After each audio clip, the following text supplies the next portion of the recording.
Hey guys, this is Sid Patel, CEO of London Wine Competition, London Beer Competition, London Spirits Competition, and Beverage Trade Network. I'm live here from London at this amazing Hakkasan Group's restaurant.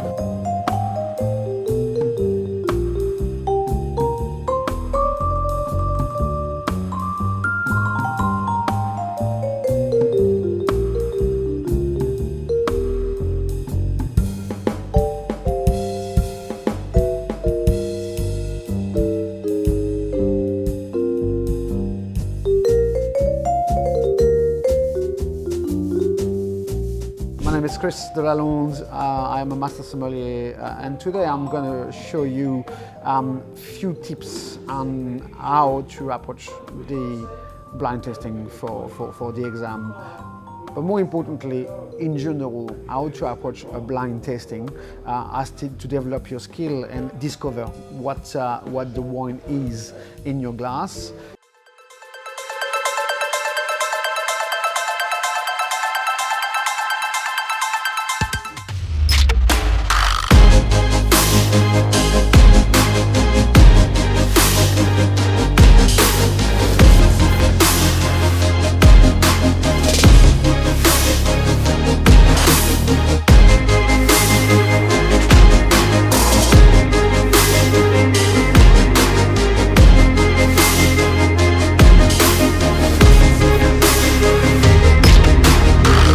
Chris, thanks for having me here. Thank you. I wanted to chat with Chris about perseverance and sort of how to pursue Master Sommelier exam, sort of career tips for all the young sommeliers out here. He is one of the leading sommeliers out in London, if not the world. To be honest, I really admire him, for how he's led his journey, and I think there are some words of inspiration we're going to have from him. So let's start with, I think, defining sort of the difference between a sommelier and master sommelier. What is the difference in the skills? I don't think there is a difference between the sommelier and a master sommelier. Okay. I think the essence of the job was still the same. Probably the title of master sommelier comes after passing the exam. As we all know, a grueling exam that can take a few years to achieve. But in essence, the job is the same, is understanding what you're serving, to whom you're serving it, and what are the complexity, what are the needs of that special beverage, wine, sake, and so on and so forth, has to be served to that particular person with that specific dish in general, because food and wine matching are part of what we're doing as well. I mean, on the master aspect, as I said, it's a grueling exam which require discipline, I think is the word I would use, in terms that you really need to have that mindset of whatever the situation out there, probably even against you, how you will challenge yourself as to obtain, as to move along, as to pass the 3 or 4 different parts of the Master Sommelier exam. My name is Chris Delalonde. I am a Master Sommelier, and today I'm going to show you few tips on how to approach the blind tasting for the exam. But more importantly, in general, how to approach a blind tasting as to develop your skill and eventually and potentially discover what the wine is in your glass, and why do you like it, why you don't like it, why the wine is in balance or not. But more importantly, the little elements of it that makes it what it is, as its quality, and why this will become part of your wine list or not. Potentially. The reality of this exam is what we call the advance, which is basically the door to the Master Sommelier exam, is probably the most difficult. Because on that specific day, you need to pass the 3 parts. So the service, the tasting, and the knowledge part. You need to achieve 75%, I think it is, or 70%. All the questions and the skills set that are demanded in front of you. Obviously, the testing is extremely difficult. 6 wines, 25 minutes, 3 whites, 3 reds that you need to identify. And then you're going to have 70 to 75% correct. Exactly. So I think on the advance, my memory is not as accurate as it should be on that, but I think you need to find basically 4 wines entirely in order to tick all the boxes and move on. And then once you've passed the advance, well, the doors of the exam of the Master Sommelier is open to you, which means that you've got 3 parts that you can pass in 3 years. So I've got here 2 sets of glasses, and the reason why is because as you prepare the Master Sommelier, for example, play with different glassware in order to actually set your nose and your palate skill, as every glasses will develop differently, will develop the wine differently, but also will deliver the wines on your tongue slightly differently. So it's interesting to not set your views and your skills on only one type of glass, because well, you never know what could happen. Normally, the glassware are pretty standard. They are Riedel Tempranillos, but you never know.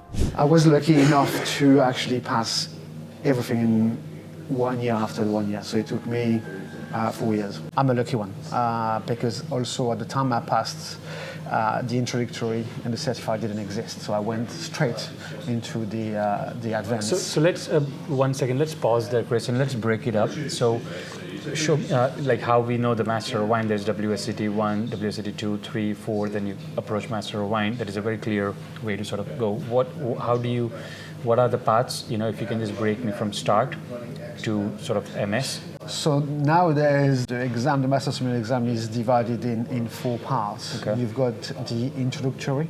Okay. And everything is from Court of Master Sommeliers? Yes, everything is designed by the court.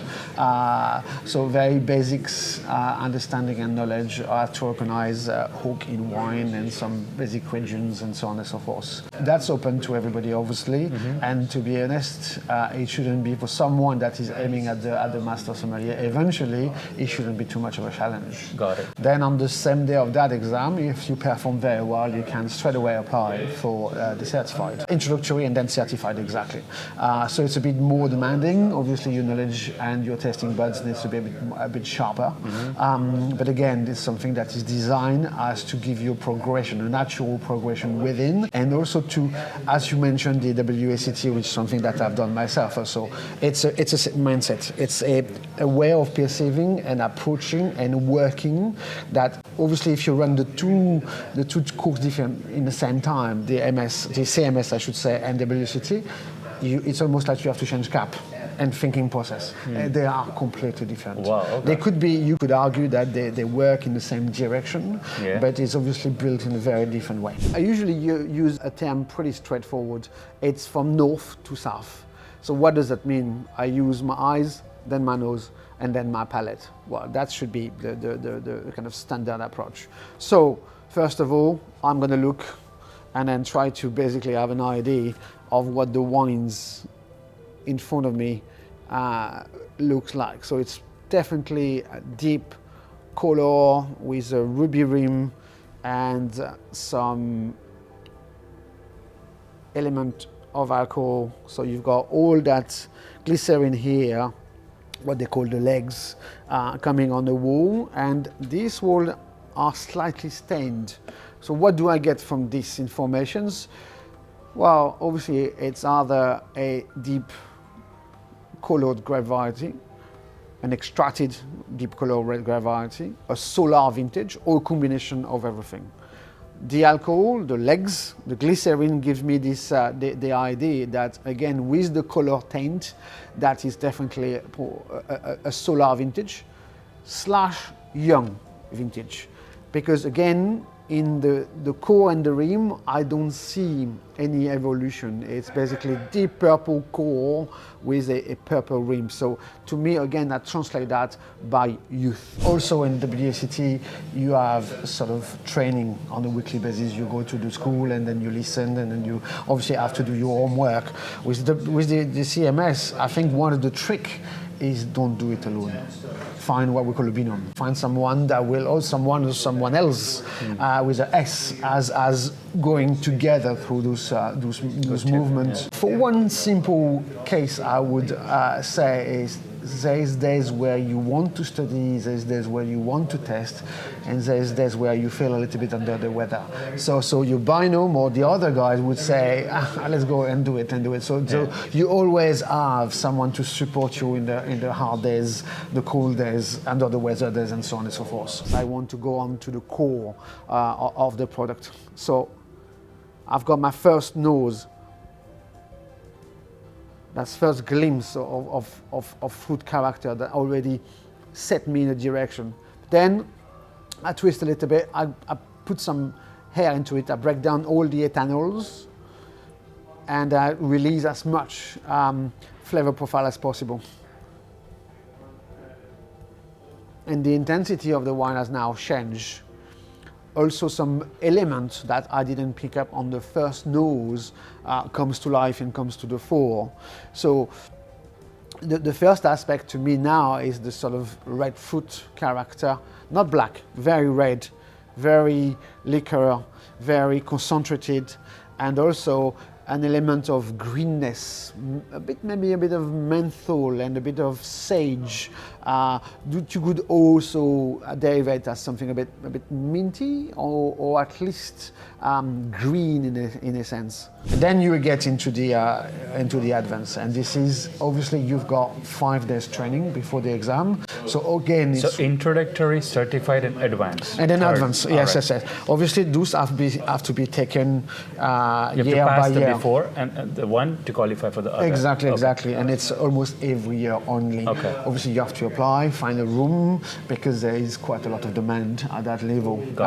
Advanced and obviously the master itself. So there is a limit that is capped, that you only accept. Yes, this many because applications. again, it's more on the other side is the judging. The judging is extremely demanding, and obviously it's all master sommeliers that are judging and delivering those courses.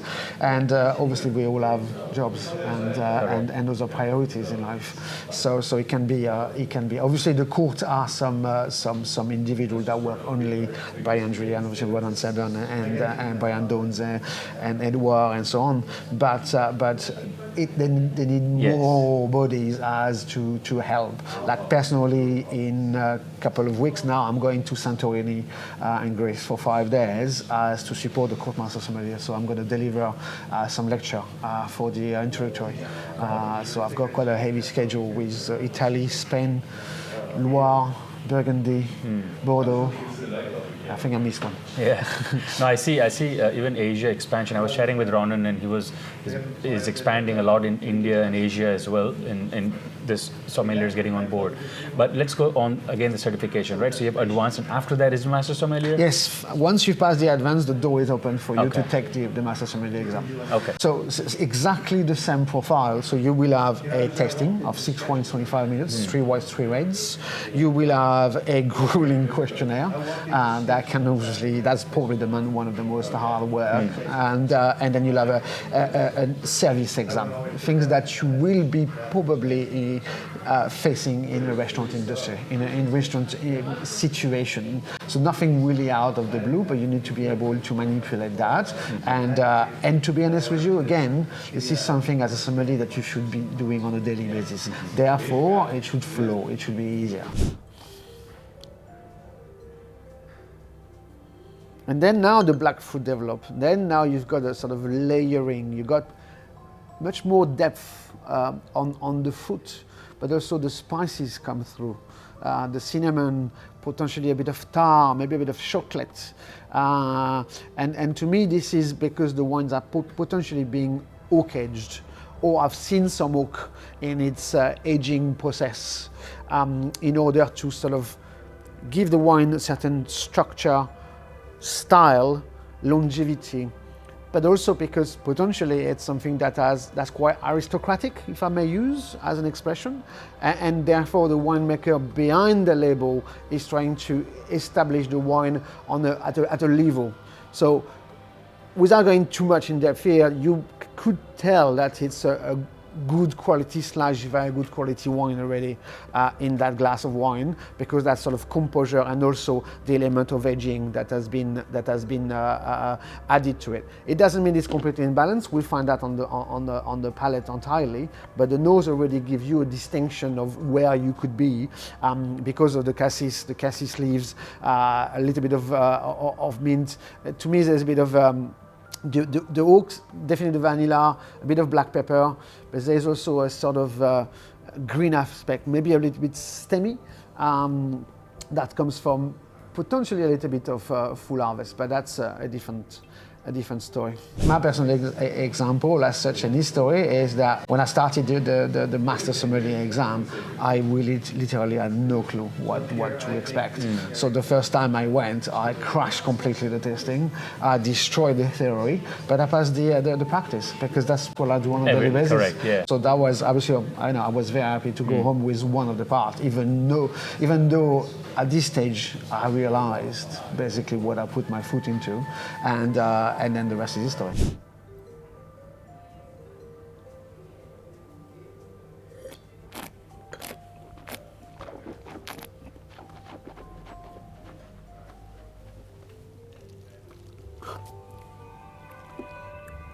And last year you could see I chew the wine. I make sure that I get wine all around my teeth, my gums, my tongue, and even though I spit, I always keep maybe 0.5% that I tend to swallow a little bit, just to get that elongation, just to have the flavor profile coming into my throat. I wouldn't do that at 8 o'clock in the morning, but what I'm trying to say is that will give you always a bit more precision on the legs and the flavor profile that really comes from the throat. If you just take the wine and spit it, you might actually find the wines shorter than it actually is, and therefore again in terms of the conception of the wine and its quality, you might be a little bit mistaken by the shortness of the expression. Why did you decide to become Master Sommelier, or at what point you thought, all right, let me advance this, or what was your why of going That's further? a very interesting question, because I started quite late in my career. My story is that I did the Young Sommelier competition in France. And you won in Best Sommelier in London as well, and In the UK, yes. twice, I think. No, you can only win once. That's Okay. enough. Yeah, yeah. That's enough. That's enough. So I passed my MS in 2009, and I became the UK Sommelier the year in 2010. Okay. It was basically road that I mean, it's a two-way street, and that you are trying to basically manipulate as much as you can. What I'm trying to say by that is that DMS is one thing, the competition is one thing. There is things where obviously there can be circulated, especially your knowledge and so on and so forth, but the competition... I mean, is that for, let's say, career hike or salary growth, or that let me add some certifications, or just purely you just like studying? It's a bit of everything. It's about exactly giving yourself, first of all, a challenge, to be probably also part of a leading group, or a group of people that always been your peer. Or Ronan, for example, I worked with Ronan in 2001 until 2003. He passed his MS in 2005, and he was the instigator, kind of. If he's done it, I'd love to do it. And then Matt Wilkin passed it, then Mathieu Longuet, all friends of mine basically from the industry. And then I just thought, yeah, that's something that I wasn't exposed to this exam. I didn't know anything about it. Even though I'm a very good fan of a gentleman called Bobby Stuckey in Colorado, which I've met years ago in Paris and so on. And he passed his exam. So when I went to see him in Aspen back in the days, he was already working on his Master Sommelier. And for me, it was like, what is he talking about? Okay, it seems to be very motivated to pass. It seems to be something that is almost like the graal that you want to achieve. But I didn't have a clue, even though it's a British institution that's obviously taken foot in the US and grows enormously in the US and now worldwide. And so eventually I sort of understood what the entire thing was. And then I just thought, yeah, well, why not? Yeah. And then let's do it. And then so I met Isabel. I was always very good friend with Gerald Devaney, and then with Joao Pires, that is now in Singapore, I believe, or in Asia. I don't know. And then basically we gathered the four of us, and that's what I was saying, the binom, the clan that we created, and then we pushed each other, and we pushed each other, and we pushed each other.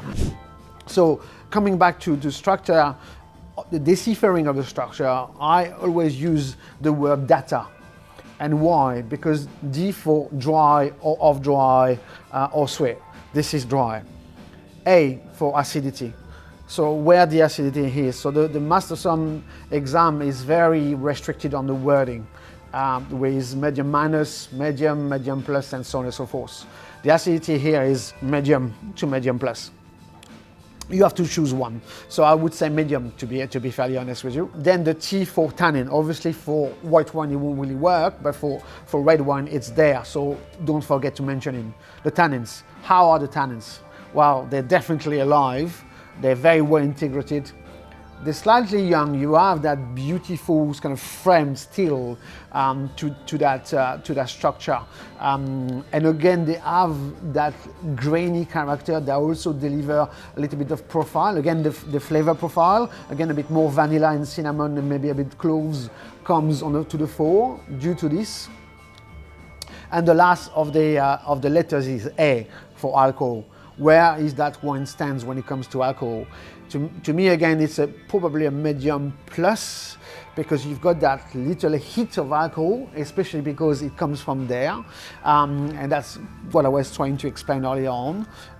You have definitely that sensation of ripeness, a solar vintage, and a wine that has taken that sort of sunlight to the fore. Again, the winemaker has managed that in a way that there is so much lush ripeness, beautiful construction, and sort of fruit power in a mid palate. So the mid palate, what is the mid palate? It's basically how, with your expression and your experience, what's the weight of that glass of wine, that drops of wine that you have on your tongue. And here for me, again, the weight is quite intense. You have got a beautiful, structured, but again quite weighty, definitely coming from the ripeness of the fruit. You have again a wine that is really kind of well built, very well knitted, with all components put together in a way that, I use the word aristocratic, you definitely have an aristocratic aspect to that wine. Not just because the grape variety, potential grape variety, but also the way the vintage and the winemaker has managed to put all those elements together in order to deliver that glass of wine in that bottle of wine. Any particular things that surprised you that, wow, this is completely not what I signed up for and I have to now learn? I mean, anything in the exam that was very surprising to you? Again, the Master Sommelier is not a competition. It's a master. It's a different mindset and work set, because what they're going to, I'm talking about mainly the knowledge part. It's very precise question on specific points of knowledge. Give me an example, a couple, which is like super precise, and you did not expect that it can be that precise. When was the villages of Condrieu added? And how many of them? Wow, yeah. So that's it, you know what I mean? So it was 3 original, it's 7 now. So that's the sort of question they could ask you. Another question they could ask you, what DAC means in Austria, and when was it created? But have you used, just going a little off track, but imagine someone from that region sitting in this and having a meal, and then you literally share that words, you'll be like, my God, this person knows everything. No, you don't do that. I don't think. I don't think that's very necessary. I think it's something that you develop for yourself. Understood. Amongst so your peer, and then the team that you try to develop as what is important to know, what it stands for, and actually what it is when it comes to the regulation, and why it has been created as such. But to a guest, I think you have to keep it to the minimum. You're not here to showcase what you know. The most important thing is I think at least, is to understand their desire, their wish, and then to translate that into a bottle of wine, and then the rest should just be like the Pandora box. True. Of course, on the Master Sommelier exam, they will ask you to deliver the same profile aromatically. What do you find on the nose, but also what will you find on the palate? So you should say, well, at least the same characters that on the nose, unless the one is unbalanced, and find some more. And here there is definitely more, with a touch of smoke, touch of earthiness, sort of wet floor, maybe plow-off. Again, that sort of sappy tannins coming through, make you salivate. Definitely a bit of bitter chocolate, I would say. And then the red fruit coming also a bit more all of a sudden on the mid palate, with that sort of juicy, probably more on the sherry stone fruit character, which to me, again, that red fruit coming on the palate compared to the black fruit on the nose would say that potentially it's not a single grape variety, but maybe a blend. And so finish by finish, always finish by finish. So how long is that one? Medium plus, medium minus, and so on and so forth. So that's definitely a medium plus length. The wines elongates, again, on that sort of sappiness and a little bit of verbal character. And then you go through your pre-conclusion and your conclusion. Obviously, I know what the wine is, so it's a bit easier for me as today. So pre-conclusion as where would you put it in the world? The northern hemisphere, the southern hemisphere. We don't use anymore all world. It's more about this hemisphere, especially because nowadays with global warming, this element of new world, old world is completely obsolete. It's more about how the winemaker, again, has managed to control the heat and, to a certain extent, potentially even more the drought. As we know, some regions are much more affected than others, vintages are more affected than others, and leaf control and so on and so forth.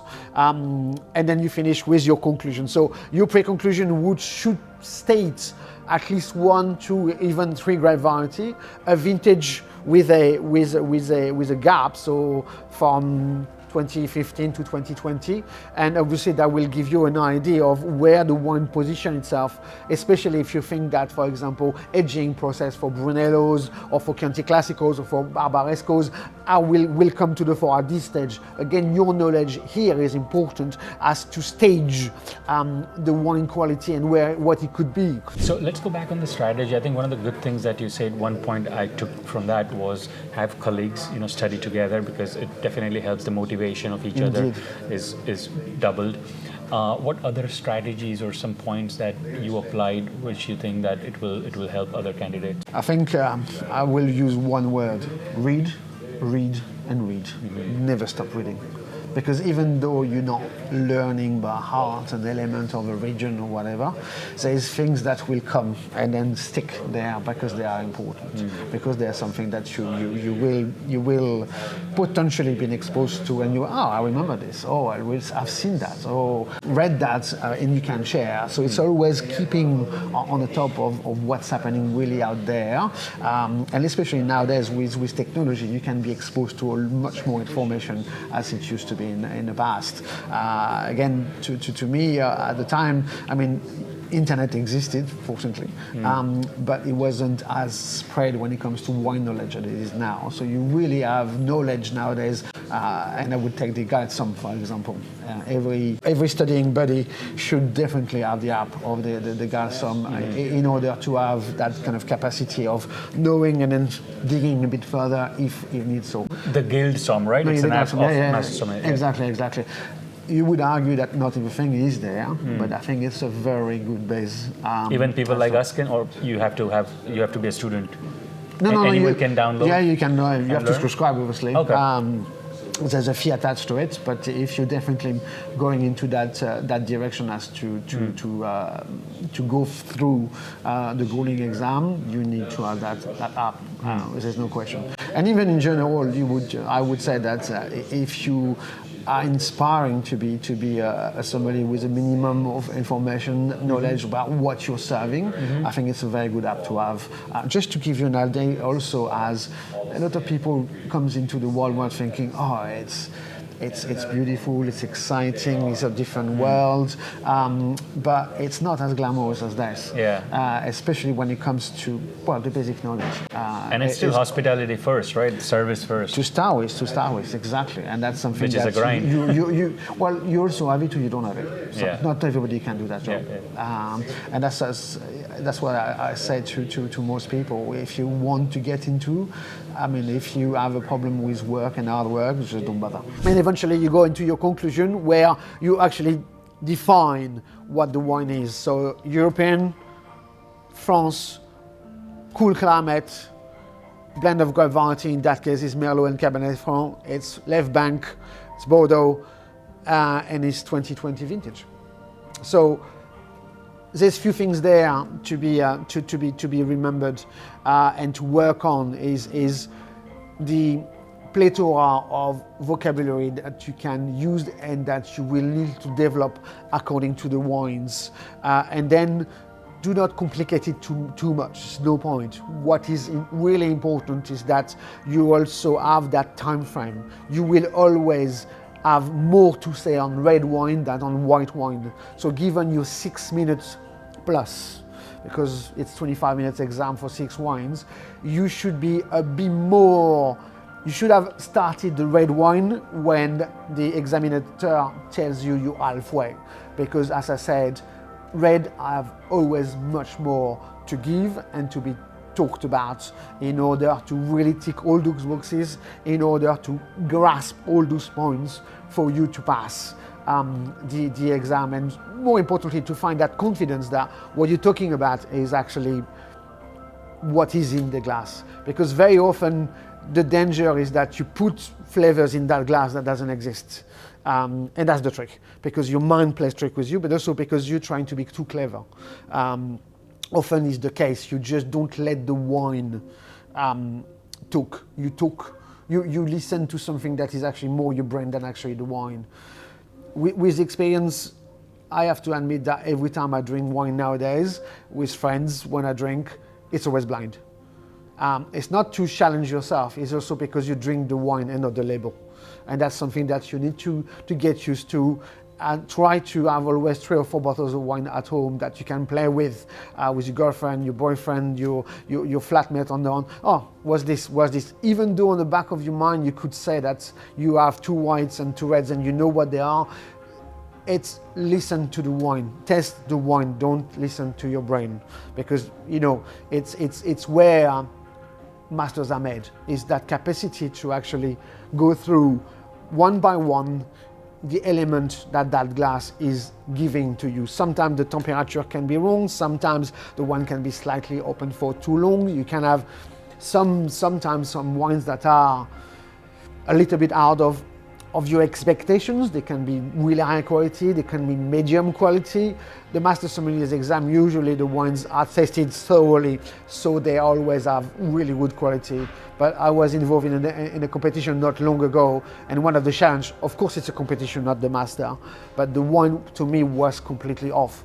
And it was very difficult to be able to talk about something that I found undrinkable and I will never buy and put on my wine list. So with that exam, you also know that the wines are rather classics. It's not too esoteric, even though it's vast enough, you know, to be able to decipher between a Zinfandel from Lodi to sometimes a Primitivo de Salentino, or the Salento rather, or sometimes, you know, an Albarino and a Soave, or a Gruner Veltliner can be something that you could actually, you know, work back and forth, or simply a Sauvignon Blanc from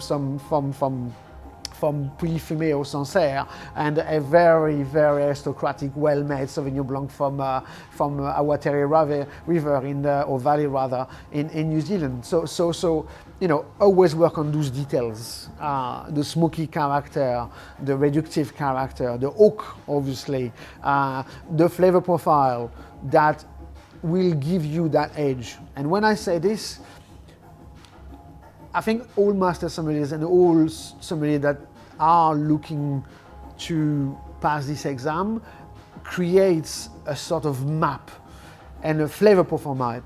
And I really strongly believe that every single grape variety have a footprint, whatever that is, and that's for you to actually create that. So let's take an example. Syrah from the Northern Rhone. Usually it's smoky, it's bacon, it's black olive, it's a lot of red fruit or black fruit, and you can also have a very mushroomy character.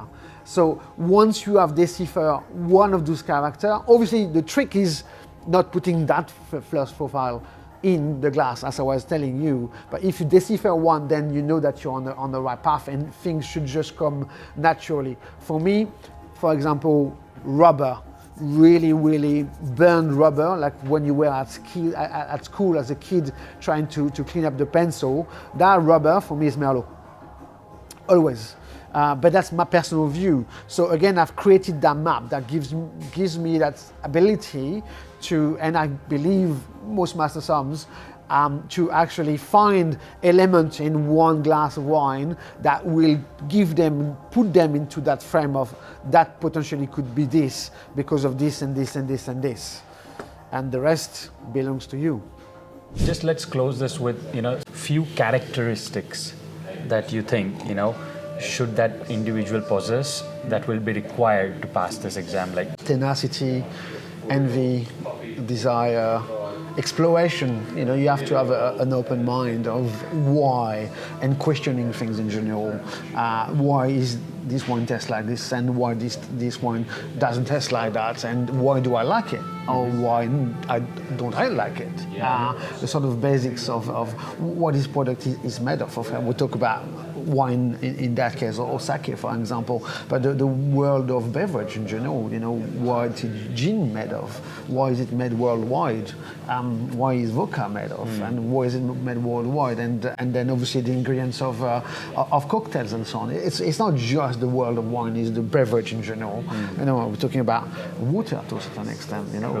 Tea nowadays, coffee, and so on and so forth. So there is a general view and interest that you have to take on, and then, as I said, read as much as you can on every subject and just absorb as much, and then use that for your personal development. It's a bit like culture, If you read a book, whatever about, it will bring you some ideas and some knowledge that will probably help you throughout your life as a conversation with someone you never met, and whatever it could be on a subject. It could be political, it could be historic, it could be geographic, it could be, architectural or historic, or whatever. Well, appreciate all the wisdom there. I think a big thank you to all the sommeliers and bartenders out there around the world who are hustling, creating life balances. I know it's very tough out there. I think you are the ones who really are trendsetters. So, any closing remarks for the young folks there, Chris? Keep going. Super. Keep going. Keep going.